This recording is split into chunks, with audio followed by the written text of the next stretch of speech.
ഏവർക്കും നമസ്തേ. ഞാൻ കൽക്കി, doctor T Varghese, PhD, political sciences. ഒരുപാട് വർഷങ്ങളായിട്ട് എൻ്റെ വീഡിയോസ് കാണുന്ന ആളുകളെ സംബന്ധിച്ച് നിങ്ങൾക്കറിയാമായിരിക്കും, അല്ലെങ്കിൽ ബുക്ക് വായിച്ചിട്ടുള്ള ആളുകളെ സംബന്ധിച്ച് നിങ്ങൾക്കറിയാമായിരിക്കും.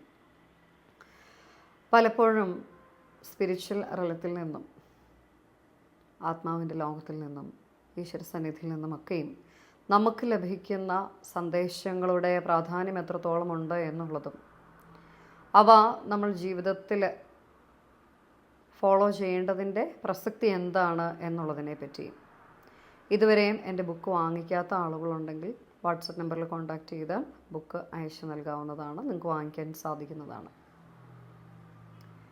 2022 വർഷത്തിൽ തന്നെ അന്ന് ഞാൻ നദേൺ യൂറോപ്യൻ യൂണിയൻ കൺട്രി ആയിട്ടുള്ള ലിത്വേനിയ എന്നുള്ള രാജ്യത്ത് അധ്യാപികയായിട്ടും പൊളിറ്റിക്കൽ സയൻസ് അധ്യാപികയായിട്ടും റിസർച്ചറായിട്ടും വിവിധ പ്രൊജക്റ്റുകളുടെ എക്സ്പേർട്ടായിട്ടുമൊക്കെയും ജോലി ചെയ്യുന്ന സമയമാണ്. ആ സമയത്ത് തന്നെ ഞാൻ ടാരോ കൺസൾട്ടൻ്റായിട്ടും സൈക്കിക് മീഡിയമായിട്ടും എൻ്റെ സ്പിരിച്വൽ ലൈഫ് മുന്നോട്ട് കൊണ്ടുപോകുന്നുണ്ടായിരുന്നു.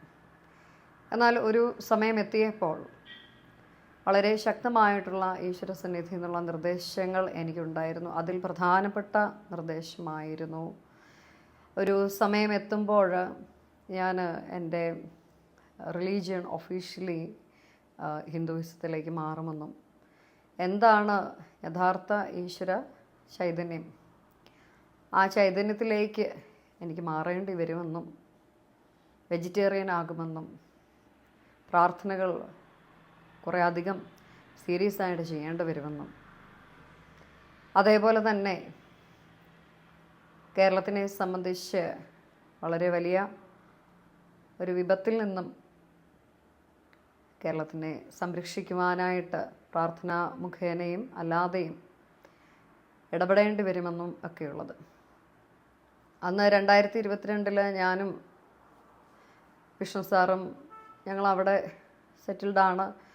ഈവൻ ദോ നമുക്ക് അങ്ങനെ ഒരു സ്പിരിച്വൽ മെസ്സേജൊക്കെ ലഭിച്ചെങ്കിൽ പോലും യാതൊരു കാരണവശാലും യൂറോപ്പ് വിട്ട് മാറുവാനായിട്ടോ അല്ലെങ്കിൽ തിരിച്ച് കേരളത്തിലേക്ക് വരുവാനോ ഞാനോ വിഷ്ണു സാറോ ഒരിക്കലും ചിന്തിച്ചിട്ടില്ല. പ്രത്യേകിച്ച് ഞാൻ അതിനുള്ള റീസൺസ് ഞാൻ എൻ്റെ ബുക്കിൽ പലപ്പോഴായിട്ട് നൽകിയിട്ടുണ്ട്, പല ഇൻ്റർവ്യൂസിലായിട്ട് നൽകിയിട്ടുള്ള ഒരു കാര്യമാണ്. ചെറിയ പ്രായം മുതൽ തന്നെ അനാഥത്വത്തിൻ്റെ ഒരു വലിയ വിഷമഘട്ടത്തിലൂടെ കടന്നു പോകേണ്ടി വന്ന ഒരു വ്യക്തിയാണ് എൻ്റെ മമ്മി. അപ്പോൾ അതുമായിട്ട് ബന്ധപ്പെട്ട ഡിപ്രഷൻ മമ്മിക്കുണ്ടായിരുന്നു. പപ്പയാണെങ്കിലും അത്യാവശ്യം നല്ല ആൽക്കഹോളിക്കായിരുന്നു. നമ്മളെ ജനിച്ചു വളർന്ന നാട് നമ്മളെ പുച്ഛിക്കുന്നതും കളിയാക്കുന്നതും മനപ്രയാസപ്പെടുത്തുന്നതും വേദനിപ്പിക്കുന്നതും, നാം സ്നേഹിക്കുന്ന ആളുകൾ നമ്മളെ കുറ്റപ്പെടുത്തുകയും മനസ്സിലാക്കാതെ പോവുകയും ഒക്കെ ചെയ്യുന്ന ഒരു സാഹചര്യമാണ് എങ്കിൽ തീർച്ചയായിട്ടും ആ മണ്ണ് ഉപേക്ഷിക്കുകയാണ് നാം എല്ലാം ചെയ്യുന്നത്. ഒരു മനുഷ്യൻ എന്നുള്ള രീതിയിൽ നാം ചിന്തിക്കുമ്പോൾ അതാണ് യഥാർത്ഥത്തിൽ ശരി, അല്ലേ? അതുകൊണ്ടാണല്ലോ പല ആളുകളും നമ്മുടെ നാട് വിട്ടു പോയി കഴിഞ്ഞാൽ തിരികെ ഒരിക്കലും നാട്ടിലേക്ക് വരില്ല, അതല്ലെങ്കിൽ വരാൻ താല്പര്യമില്ല, ഞങ്ങൾ ഇവിടെ തന്നെ ജീവിച്ച് ജീവിതാവസാനം വരെ നിന്നോളാം, ഇനി നാടുമായിട്ടൊരു ബന്ധവുമില്ല എന്ന് പറയാനുള്ള കാരണം നമ്മുടെ നാട്ടിലെ സാമൂഹിക അവസ്ഥകൾ എപ്പോഴും അങ്ങനെയാണ്, രാഷ്ട്രീയ അവസ്ഥകൾ അങ്ങനെയാണ്, അല്ലേ? മതത്തിൻ്റെ പേരിലാണെങ്കിലും മനുഷ്യർ തമ്മിൽ വിവേചനം കാണിക്കുന്ന ഒരവസ്ഥയാണ്. അപ്പോൾ എന്നെ സംബന്ധിച്ചും എനിക്ക് ഈ നാട്ടിലേക്ക് തിരികെ വരാതിരിക്കാനായിട്ട് ഒരുപാട് റീസൺസ് ഉണ്ടായിരുന്നു. അങ്ങനെ നമ്മൾ ലിത്വേനിയയിൽ അധ്യാപകരായിട്ട് സേവനം അനുഷ്ഠിച്ച് അവിടുത്തെ PR ഒക്കെ എടുത്ത് അവിടെ തന്നെ ജീവിക്കുക. അപ്പോൾ ഞാൻ ഓവർസീസ് എഡ്യൂക്കേഷണൽ കൺസൾട്ടൻറ്റും കൂടെയാണ്.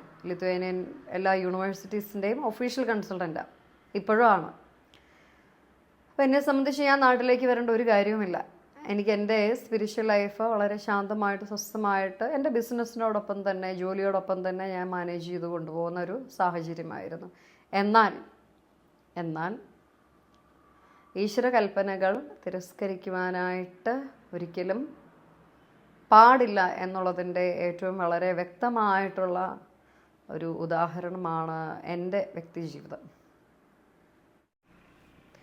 എന്തുകൊണ്ടാണ് ഞാനൊരു ചെറിയ ഷോർട്ട് ഇൻട്രോ നൽകാൻ ആഗ്രഹിക്കുന്നത് എന്ന് പറഞ്ഞു കഴിഞ്ഞാൽ ഒരുപക്ഷെ വീഡിയോസ് ഇനി കാണാൻ പോകുന്ന പുതിയ പുതിയ ആളുകൾ കാണുമായിരിക്കും. അപ്പോൾ അവർക്ക് ഞാൻ ആരാണ്, എന്താണ്, ഏതാണ് എന്നുള്ളതിനെപ്പറ്റി യാതൊരു ധാരണയുമില്ലായിരിക്കും. അപ്പോൾ അതിനു വേണ്ടിയാണ് ചെറിയൊരു ഇൻട്രോ പറയുന്നത്. അങ്ങനെ 2022 ഈ പറഞ്ഞ കാര്യങ്ങളൊക്കെ തന്നെ മെസ്സേജസ്, സ്പിരിച്വൽ മെസ്സേജസ് പല തവണകളായിട്ട് നമുക്ക് ലഭിക്കുമ്പോഴും ഞാനും വിഷ്ണു സാറും പറഞ്ഞു, യാതൊരു കാരണവശാലും ഞാൻ ആ നാട്ടിൽ പോകില്ല, ഞാൻ ഇവിടെ നിന്ന് എൻ്റെ കാര്യങ്ങളൊക്കെ ചെയ്യുള്ളൂ, എനിക്ക് നാട്ടിലേക്ക് വരാൻ താല്പര്യമില്ല എന്നുള്ളത്. അന്നും എനിക്കറിയാം കൽപ്പനകൾ തിരസ്കരിക്കാൻ പാടില്ല എന്നുള്ളത്. ഒരുപക്ഷെ തിരസ്കരിച്ചതിൻ്റെയൊക്കെ ഫലമായിട്ടാകാം 2023 എനിക്ക് കൈയും കാലും ഒടിഞ്ഞു. അത് കൽപ്പന തിരസ്കരിച്ചതിൻ്റെ ഭാഗമാണ്. 2023 ഫെബ്രുവരി മാസം ടൈഫോയിഡ് വന്ന് മരണത്തിൽ നിന്നും തിരികെ വന്ന ആളാണ് ഞാൻ. 23 സെപ്റ്റംബർ മാസം ഇന്ത്യക്ക് വരരുതേ എന്ന് കൽപ്പനയുണ്ടായിരുന്നു. പക്ഷേ വന്നു. ആ സമയത്ത് മരണതുല്യമായ അവസ്ഥയിലൂടെ കടന്നുപോയി. ഞാൻ വീണു, കൈയും കാലും ഒടിഞ്ഞു. ആ സമയത്ത് ഹീലിങ്ങിന് വേണ്ടി മാലാഖമാർ പ്രത്യക്ഷപ്പെട്ടു എൻ്റെ ലിത്വേനിയയിലെ വീട്ടിൽ. അത് CCTVയിൽ നമുക്ക് ക്യാപ്ചറായി. അത് ഞാൻ ഈ ലോകത്തിന് നൽകി. നിങ്ങളും കാണണം. അപ്പം നമ്മൾ മാലാഖമാരുണ്ട് എന്നൊക്കെ പറയുന്നു, എന്നാൽ നേരിട്ട് ആർക്കും കാണാൻ സാധിച്ചിട്ടില്ല. എന്നാൽ ഹൃദയത്തിൽ നിന്നുള്ള ആ നിലവിളി, ആ കരച്ചിൽ, എൻ്റെ ആ ഒരു വിഷമം കണ്ടിട്ട് ഹീൽ ചെയ്യാനും സപ്പോർട്ട് ചെയ്യാനുമായിട്ട് മാലാഖമാർ, ദൂതഗണങ്ങൾ ഭൂമിയിലേക്ക് വന്നതിൻ്റെ വളരെ വ്യക്തമായിട്ടുള്ള തെളിവാണത്. അത് ഞാൻ നിങ്ങൾക്ക് വേണ്ടി നൽകി. ഞാനിപ്പോൾ ലൈവാണ്. ഞാൻ ലൈവായതുകൊണ്ട് ഇതൊക്കെ കാണിക്കാൻ സാധിക്കുന്നു. നിങ്ങൾ കാണേണ്ടവർ പോയി കാണുക. വീഡിയോസ് ഈ ചാനലിലുണ്ട്. സബ്സ്ക്രൈബ് ചെയ്യാൻ താല്പര്യമുണ്ടെങ്കിൽ ചെയ്യുക. അപ്പോൾ വരരുതേ എന്ന് പറഞ്ഞിട്ട് വന്നതിൻ്റെ ദുരനുഭവം നമുക്ക് ഉണ്ടായി. Still I do have the pain. അപ്പോൾ നീ പെയിനൊക്കെ ഇപ്പോഴും ഉണ്ട്. അതിനുശേഷം 2024 അപ്പോൾ ഈ പല സാഹചര്യങ്ങളിലും നമുക്ക് തിരികെ വരേണ്ടതായിട്ടുള്ളൊരു പുഷ് എനർജറ്റിക്കലി ഉണ്ട്, ഫ്രീക്വൻസി വൈസ് ഉണ്ട്. പക്ഷേ എന്നാൽ തന്നെയും എനിക്ക് എൻ്റേതായിട്ടുള്ള എഗെയിൻ ഞാൻ ഈ പറഞ്ഞ സെയിം റീസണാണ്. I do not want to go back to the place where I was born because it always gave me very bad impact and painful memories. അപ്പോൾ ആ പെയിൻഫുൾ മെമ്മറീസ് ഒരിക്കലും റിപ്പീറ്റ് ചെയ്യാനായിട്ട് താല്പര്യമില്ലാത്തത് കൊണ്ടും സ്വസ്ഥമായിട്ട് സമാധാനമായിട്ട് ജീവിക്കാനായിട്ടുള്ള ഒരു റൈറ്റ്, അങ്ങനെയുള്ള ഒരു സാഹചര്യം ഉണ്ടാക്കിയെടുത്തത് കൊണ്ടും എന്തിനാണ്, why should I go back? ഞാൻ മാത്രമല്ലല്ലോ ഇങ്ങനെ സ്പിരിച്വലി നിൽക്കുന്ന ഒരാൾ. ഒരുപാട് ആളുകളുണ്ട്. അവർക്കും ആ കർമ്മങ്ങളൊക്കെ ചെയ്യാം. അവരെ ഈ പറയുന്നത് പോലെ കംപ്ലീറ്റ് ആയിട്ട് ഡെഡിക്കേറ്റഡ് ആയിട്ട് സ്പിരിച്വലി സിൻസിയറായിട്ട് നിൽക്കുന്ന ആളുകളാണെങ്കിൽ ഈ ഡിവൈൻ മെസ്സേജസ് അവർക്കും വരുമല്ലോ എന്ന് ഞാൻ ചിന്തിച്ചു. എന്നാൽ ഈ പറയുന്നത് പോലെ തിരികെ വരേണ്ട നമ്മളുടെ ജന്മഭൂമിയെ അവിടം കർമ്മഭൂമി ആക്കണം എന്നുള്ള ഈശ്വര നിശ്ചയത്തിനെ തടുക്കാനായിട്ട് ശ്രമിച്ചതിൻ്റെ പരിണതഫലമായിട്ട് വ്യക്തിപരമായിട്ടുള്ള റിലേഷൻഷിപ്സിൻ്റെ അകത്തെ ഫ്രജൈൽ സിറ്റുവേഷൻസ് ഉണ്ടായി. അത് ഫേസ് ചെയ്തു, മുന്നോട്ട് പോയി. അപ്പോൾ ഓരോ തവണയും വളരെ ഷാർപ്പായിട്ടുള്ള മെസ്സേജസ് ആക്യുറേറ്റ് ആയിട്ട് എനിക്ക് ലഭിച്ചുകൊണ്ടേയിരിക്കുകയാണ്. അതിൻ്റെയൊക്കെ ഭാഗമായിട്ട് 2024 ഞാൻ വീണ്ടും തിരികെ പോകാൻ ശ്രമിച്ചു. നാട്ടിൽ ആ സമയത്തുണ്ടായിരുന്നു. തിരികെ പോകാനായിട്ട് ശ്രമിച്ചു. അന്നേരം എനിക്ക് കോവിഡ് വന്നു എനിക്ക് പോകാൻ പറ്റിയില്ല. പിന്നീട് നവംബറിൽ ഫസ്റ്റ് വീക്കിലോ മറ്റോ പോകാനായിട്ട് നോക്കി. അന്നേരവും ഈ വീണ ആ സെയിം കാല് തന്നെ വീണു. അന്നേരം പോകാൻ പറ്റിയില്ല. അങ്ങനെ നിരവധിയായിട്ടുള്ള ചലഞ്ചസ് ഫേസ് ചെയ്യേണ്ടതായിട്ട് വന്നു. അപ്പോൾ ഓരോ സമയത്തും ഓരോ കാലഘട്ടങ്ങളിലും വളരെ വ്യക്തമായിട്ടുള്ള സ്പിരിച്വൽ മെസ്സേജസ് ഉണ്ട്. ആ സ്പിരിച്വൽ മെസ്സേജസിനെ പറ്റി എൻ്റെ ഗ്രൂപ്പിലുള്ള ആളുകൾക്ക് കറക്റ്റ് കാര്യങ്ങൾ അറിയാം. കാര്യം ഞാൻ എപ്പോഴും അവരോട് സംസാരിക്കുന്നതാണ്, ഇൻട്രാക്ട് ചെയ്യുന്നതാണ്. നമ്മൾ ഈ പറയുന്നത് പോലെ അങ്ങനെ സെപ്റ്റംബർ മാസം 2025 ഞാൻ ഭഗവാൻ മഹാവിഷ്ണുവിൻ്റെ പ്രതിഷ്ഠ നടത്തുകയും പ്രാർത്ഥന തുടങ്ങുകയും ചെയ്തു. സെപ്റ്റംബർ 10, 2025 ഈവനിങ് നമ്മുടെ സന്ധ്യാപ്രാർത്ഥനയ്ക്ക് ശേഷം, പൂജയ്ക്കൊക്കെ ശേഷം ഹനുമാൻ സ്വാമി പ്രത്യക്ഷപ്പെട്ടു. ആ ദൃശ്യങ്ങൾ ഞാൻ ഈ ലോകത്തിന് നൽകിയിട്ടുണ്ട്. നിങ്ങളത് കാണുക. ഓം ഹം ഹനുമതേ നമഃ. ദയവായിട്ട് നിങ്ങൾ പ്രാർത്ഥനയോടുകൂടി ഇത് കാണുക. എല്ലാ ദിവസവും വൈകുന്നേരത്തെ പൂജയ്ക്ക് ശേഷം ഞാൻ എൻ്റെ ക്ലയൻസിനെ കാണുന്നതിന് വേണ്ടി ഭഗവാന്റെ ചിത്രം വാട്സപ്പ് സ്റ്റാറ്റസ് ആക്കാറുണ്ട്. അങ്ങനെ ഫോട്ടോ എടുത്തതാണ്. 10 സെപ്റ്റംബർ 2025 ഇന്ത്യൻ സമയം 7:23 PM എടുത്ത ചിത്രങ്ങളാണ് ഇതൊക്കെ തന്നെയും. അപ്പോൾ ഈ തുടക്കത്തിലുള്ള ചിത്രങ്ങൾ നിങ്ങൾക്ക് കാണാം. ഹനുമാൻ സ്വാമിയുടെ ഒരു ശിരസിൻ്റെ ഭാഗം മഹാവിഷ്ണു ഭഗവാന്റെ വലത് കൈയുടെ നേരെ പുറകിലായിട്ട് പതിയെ പതിയെ പ്രത്യക്ഷപ്പെട്ട് തുടങ്ങുന്നുണ്ട്. കുറച്ചുകൂടെ വ്യക്തമായിട്ട് നമുക്ക് ഇനിയുള്ള ചിത്രങ്ങളിൽ കാണാം. എന്താ നോക്കൂ, ഭഗവാന്റെ ശിരസിൻ്റെ പുറകിലായി വലത് സൈഡിൽ ഹനുമാൻ സ്വാമിയുടെ ശിരസ് പ്രത്യക്ഷപ്പെട്ട് തുടങ്ങിയിരിക്കുന്നു. അതിൻ്റെ ഷേപ്പ് വളരെ വ്യക്തമായി വലുതായിക്കൊണ്ടിരിക്കുകയാണ്. പ്രാർത്ഥനാപൂർവം മാത്രം ദയവായിട്ട് നിങ്ങളത് കാണുക, ഹനുമാൻ മന്ത്രം ചൊല്ലുക. ഈ ഒരു ചിത്രത്തിൽ ആ ശിരസ്സും വളരെ തിളക്കമേറിയ ശക്തമായ ഊർജത്തോടു കൂടിയ പവർഫുള്ളായിട്ടുള്ള വളരെ ബ്രൈറ്റായിട്ടുള്ള നേത്രങ്ങളുമൊക്കെ ആയിട്ട് ഹനുമാൻ സ്വാമി പ്രത്യക്ഷപ്പെട്ടിരിക്കുകയാണ്. ഹനുമാൻ സ്വാമിയുടെ മുഖത്ത് നരച്ച താടിയുണ്ട്. ചിരഞ്ജീവിയാണ് ഹനുമാൻ സ്വാമി. അത്രയും ദിവ്യമായിട്ടുള്ള ശക്തമായിട്ടുള്ളൊരു സാന്നിധ്യം ഈ ഒരു ജന്മത്തെ എന്നെ സംബന്ധിച്ച് ഏറ്റവും വലിയൊരു പുണ്യനിമിഷമാണ്.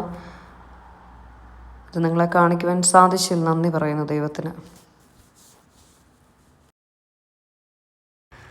ശാന്തമായ പ്രാർത്ഥനയോടുകൂടി നിങ്ങൾ കാണും. ഞാൻ വലതുവശത്തെ ഹനുമാൻ സ്വാമിയുടെ ആ ഒരു മുഖം വെള്ള ഒരു പെന്നിലിങ്ങനെ ഷേപ്പ് ചെയ്ത് വരച്ചിട്ടുണ്ട്. അതിനുള്ളിലേക്ക് കറക്റ്റായിട്ട് നോക്കുക. അതിൻ്റെ ഒരു വീഡിയോ കൂടെ കാണിക്കാം.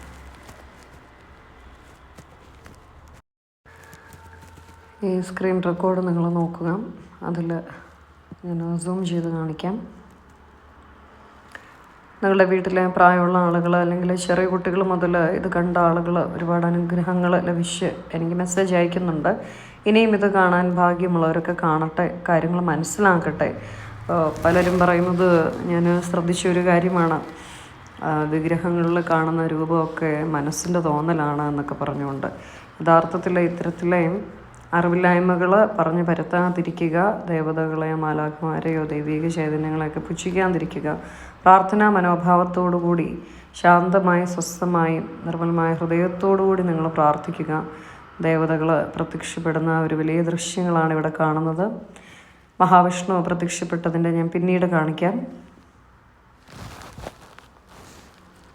അറിവുകൾ എപ്പോഴും എല്ലായ്പ്പോഴും നമുക്ക് ലഭിക്കുമാറാകട്ടെ എന്ന് പ്രാർത്ഥിക്കുക. സ്നേഹത്തോടെ സന്തോഷത്തോടെ നമ്മളുടെ കർമ്മങ്ങൾ ചെയ്യുക. ആരെയും വേദനിപ്പിക്കാതിരിക്കുക. നാം ചെയ്യുന്ന ഓരോ കാര്യങ്ങൾക്കും അതിൻ്റേതായിട്ടുള്ള കർമ്മങ്ങൾക്ക് പരിണത ഫലങ്ങളുണ്ട്. അപ്പം നമ്മൾ നന്മ ചെയ്യാനായിട്ട് കഴിയുന്നതും ശ്രമിക്കുക, നന്മ പറഞ്ഞു കൊടുക്കാനും ശ്രമിക്കുക. മറ്റുള്ളവരെ മോശമായിട്ട് സംസാരിക്കുകയോ അല്ലെങ്കിൽ പുച്ഛിക്കുകയോ ഒക്കെ ചെയ്യുന്നത് വളരെ വലിയൊരു തെറ്റാണ്. ഓരോ സ്പിരിച്വലി നിൽക്കുന്ന ആളുകളെ സംബന്ധിച്ചും അവർക്ക് അത്രയും ദൈവികമായിട്ടുള്ള സംരക്ഷണമുണ്ട് എങ്കിൽ അവരെ ആരാണ് സംരക്ഷിക്കുന്നത് എന്ന് പോലും പലപ്പോഴും നിങ്ങൾക്ക് ആർക്കും തിരിച്ചറിയാൻ സാധിക്കത്തില്ല. അപ്പോൾ ഞാനിതൊക്കെ കാണിച്ചു തരുന്നത് ഞാൻ കണ്ട അനുഭവിച്ച ആ ഒരു ദൈവീകത നിങ്ങളും അനുഭവിക്കണം എന്നുള്ളത് കൊണ്ടാണ്. അല്ലാതെ ഇത് ഞാൻ മാത്രം എൻ്റെ കയ്യിൽ അടക്കി പിടിച്ച് വെച്ചിട്ട് കാര്യമൊന്നുമില്ല. എനിക്കതുകൊണ്ടൊന്നും നേടാനുമില്ല. അങ്ങനെ നമ്മൾ ചെയ്തിട്ട് കാര്യമില്ല. അതല്ലല്ലോ യഥാർത്ഥ ആത്മീയത. ആ ഒരു തിരിച്ചറിവുകൾ നിങ്ങൾക്ക് മുന്നിലേക്കൂടെ സമർപ്പിക്കുക. അത് കണ്ട് നിങ്ങളും നിങ്ങളുടെ ഈ ഒരു ജന്മവും ബാക്കിയുള്ള സമയങ്ങളും ബ്ലെസ്ഡ് ആവട്ടെ എന്ന് എനിക്ക് ആഗ്രഹമുള്ളത് കൊണ്ടാണ് ഞാനിതൊക്കെ കാണിക്കുന്നതും വീണ്ടും വീണ്ടും വന്ന് പറയുന്നതും. അപ്പോൾ അതുകൊണ്ട് പ്രാർത്ഥനാപൂർവം മറ്റുള്ള ആളുകളിലേക്ക് ഇത് ഷെയർ ചെയ്ത് കൊടുക്കുക. പ്രത്യേകിച്ചും രോഗശാന്തി വേണ്ട ആളുകൾ, ധൈര്യം വേണ്ട ആളുകൾ, നന്മയോടുകൂടി മുന്നോട്ട് പോകേണ്ട ആളുകൾ, ശത്രുത അനുഭവിക്കുന്ന ആളുകളൊക്കെ ഉണ്ടെങ്കിൽ തീർച്ചയായിട്ടും നിങ്ങൾക്കുള്ള സംരക്ഷണമായിട്ട് ഇത്തരത്തിലെ ദൈവിക ഊർജ്ജങ്ങൾക്ക് നമ്മളെ സഹായിക്കുവാനായിട്ട് സാധിക്കും. പക്ഷേ നിർമ്മലമായ ഹൃദയത്തോടു കൂടിയുള്ള പ്രാർത്ഥന, അങ്ങനെയുള്ളൊരു വിളിയായിരിക്കണം ഹൃദയത്തിൽ നിന്ന് പോകുന്നത്. അല്ലാതെ ആരെയോ കാണിക്കാൻ വേണ്ടി നമ്മൾ പ്രാർത്ഥിച്ചിട്ടോ അല്ലെങ്കിൽ എന്താ പറയുക ഷോ കാണിച്ചിട്ടോ തെറ്റിദ്ധരിപ്പിച്ചിട്ടോ മറ്റുള്ളവരുടെ മുമ്പിൽ ആളാവാൻ എന്തെങ്കിലും കാണിച്ചിട്ടോ ഒന്നും ഇത്തരത്തിലെ ദൈവിക ഊർജ്ജങ്ങൾ നമ്മളിലേക്ക് വരണമെന്നില്ല. അപ്പോൾ അതുകൊണ്ട് അത്തരത്തിലെ ഈ കാട്ടിക്കൂട്ടലുകളൊക്കെ ഒഴിവാക്കി ശുദ്ധമായ ഹൃദയത്തോടു കൂടി ഈശ്വര സഹായിക്കണമേ എന്ന് പ്രാർത്ഥിക്കും. തീർച്ചയായിട്ടും നമ്മുടെ പ്രിയപ്പെട്ടവർ, നമ്മുടെ പൂർവികര ദേവതകൾ, മാലാഖമാരൊക്കെയും നമ്മളെ സംരക്ഷിക്കും, അതിന് യാതൊരു സംശയവുമില്ല. അതുകൊണ്ടാണ് ഞാൻ ഈ തെളിവുകളൊക്കെ നൽകുന്നത്. ഇതിപ്പോൾ ആദ്യത്തെ തവണയല്ല, പല തവണകളായി. ഞാൻ പറഞ്ഞതുപോലെ അടുത്ത വീഡിയോയിൽ ഞാൻ പറയുന്നുണ്ട്. നമ്മുടെ ചങ്ങനാശ്ശേരിയിലെ സ്ഥലത്ത് കുറ്റിയടിക്കുന്ന ദിവസം അന്ന് രാവിലെ ഞാൻ നടത്തിയ പ്രാർത്ഥന പൂജയ്ക്ക് ശേഷം ആ ഒരു സമയത്തെടുത്ത ചിത്രങ്ങളൊക്കെ തന്നെ മഹാവിഷ്ണു ഉൾപ്പെടെയുള്ള പല ദേവതകളുമുണ്ട്. അപ്പോൾ അതുകൊണ്ട് ആ ഒരു മണ്ണിലേക്ക്, അത്രയും വലിയ പുണ്യമായിട്ടുള്ള ഒരു മണ്ണിലേക്ക് നിങ്ങൾക്ക് ഏവർക്കും വരാൻ സാധിക്കട്ടെ. ഹനുമാൻ സ്വാമി പ്രത്യക്ഷപ്പെട്ട സമയത്ത് 2025 സെപ്റ്റംബർ ആ ഒരു സമയത്ത് ഞാൻ കൊച്ചിയിലായിരുന്നു. കൊച്ചിയിലൊരു ഫ്ലാറ്റിൽ വാടകയ്ക്ക് താമസിക്കുമായിരുന്നു. അപ്പോൾ ആ സമയത്ത് അവിടേക്ക് ആളുകളൊക്കെ എന്നോട് ചോദിച്ചു, ഞങ്ങളൊന്ന് വന്നോട്ടെ, തൊഴുതോട്ടെ എന്ന് ചോദിച്ചു. പക്ഷേ അത് എൻ്റെ സ്ഥലമല്ലാത്തതുകൊണ്ട്, എൻ്റെ സ്വന്തം സ്ഥലമല്ലാത്തതുകൊണ്ട് എനിക്ക് ആരോടും അങ്ങോട്ടേക്ക് വരാനായിട്ട് പറയാൻ പറ്റിയില്ല. എന്നാൽ ഇനിയിപ്പോൾ ചങ്ങനാശ്ശേരിയിൽ വരുന്ന സമയത്ത് തീർച്ചയായിട്ടും ഭഗവാൻ ഉൾപ്പെടെയുള്ള ദേവതകൾ വന്ന ആ ഒരു പുണ്യമായ ഭൂമിയിലേക്ക് നിങ്ങൾക്ക് ഏവർക്കും വരാനായിട്ട് സാധിക്കുന്നതാണ്. എൻ്റെ ഈ ഒരു ജന്മത്തിൽ ബാക്കി എനിക്ക് ചെയ്യാനുള്ള കർമ്മങ്ങൾ ചെയ്യുവാനായിട്ട് നിങ്ങളും പ്രാർത്ഥിക്കുക. എല്ലാവർക്കും എല്ലാ നന്മയും ഉണ്ടാവട്ടെ. ബാക്കിയുള്ള വീഡിയോസ് കാണുക. നന്മയോടുകൂടി നിങ്ങളത് മറ്റുള്ള ആളുകളിലേക്ക് ഷെയർ ചെയ്ത് കൊടുക്കുക. പ്രാർത്ഥനയോടുകൂടി മന്ത്രങ്ങളൊക്കെ തന്നെയും ചൊല്ലുക, പ്രാർത്ഥിക്കുക.